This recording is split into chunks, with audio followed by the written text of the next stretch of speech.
Assalamualaikum warahmatullahi wabarakatuh. Di sini saya akan menjelaskan sistem pengisian.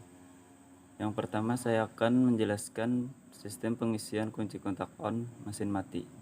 Tenaga dari baterai melewati USB link, masuk ke kunci kontak, terus masuk ke sekring lampu charging, masuk ke lampu charging, ke terminal L reguler, ke titik kontak F0 menempel pada F1 dan terhubung dengan massa, maka lampu akan hidup. Selanjutnya saya akan menjelaskan sistem pengisian mesin hidup putaran rendah. Apabila mesin hidup dengan kecepatan rendah, maka tegangan dari terminal N alternator mengalir ke N regulator, ke kumparan voltage relay, ke massa. Akibatnya pada kumparan voltage relay timbul medan magnet, sehingga terminal FO tertarik dan menempel dengan F2. Akibatnya lampu pengisian menjadi padam karena tidak mendapatkan massa. Output dari SC disalurkan ke diode dan disearahkan menjadi arus DC. Kemudian mengalir ke B alternator, kemudian ke baterai. Terjadi pengisian baterai. Arus dari terminal B juga mengalir ke B regulator, ke P2, ke P0, ke kumparan voltage regulator, ke massa. Akibat terjadi medan magnet pada kumparan voltage regulator karena putaran rendah, tegangan output alternator cenderung rendah. Bila tegangan B kurang dari 13,8, medan magnet pada kumparan voltage regulator lemah dan FL0 tetap menempel ke PL1 karena adanya pegas pada P10. Akibatnya arus yang besar mengalir dari IG ke PL1, ke PL0, ke F regulator, ke F alternator, ke RC, ke massa. Maka arus yang mengalir ke RC besar dan medan magnet pada RC kuat. Jadi meskipun putaran lemah, output alternator tetap cukup untuk mengisi baterai karena medan magnet pada RC kuat untuk mengalir arus listriknya. Dapat dilihat pada gambar tersebut.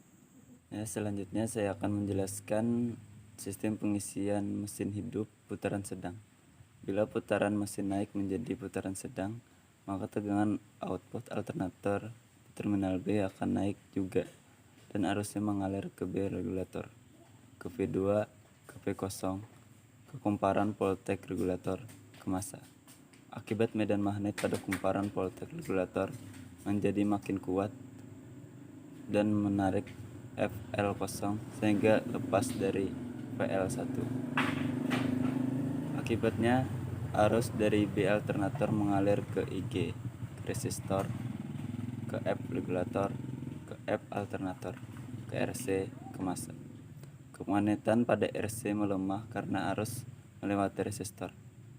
Meskipun kemagnetan pada RC melemah, namun putaran naik ke putaran sedang sehingga output alternator tetap cukup untuk mengisi baterai.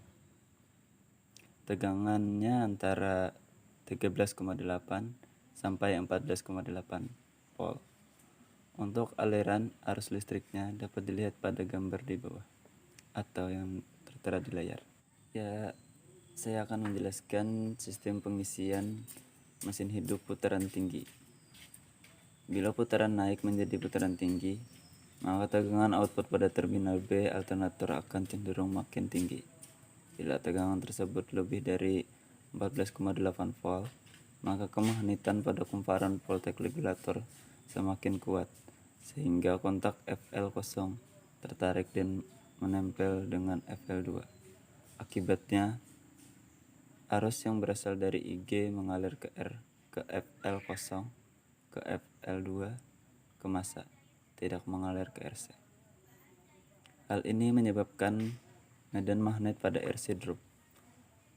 Output dari terminal B alternator menjadi turun bila tegangan output kurang dari tegangan standar 13,8 sampai 14,8 volt. Maka kemagnetan pada voltage regulator melemah lagi.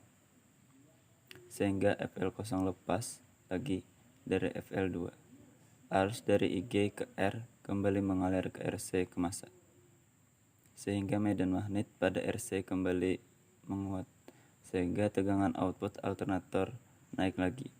Bila tegangan di B naik lagi dan melemah melebihi 14,8 volt, maka prosesnya berulang ke proses di atas secara berulang-ulang dan FL0 lepas dan menempel dengan FL2 secara periodik sehingga output alternator menjadi stabil. Untuk aliran arus listriknya dapat dilihat pada gambar di layar. Oke, sampai di sini penjelasan saya.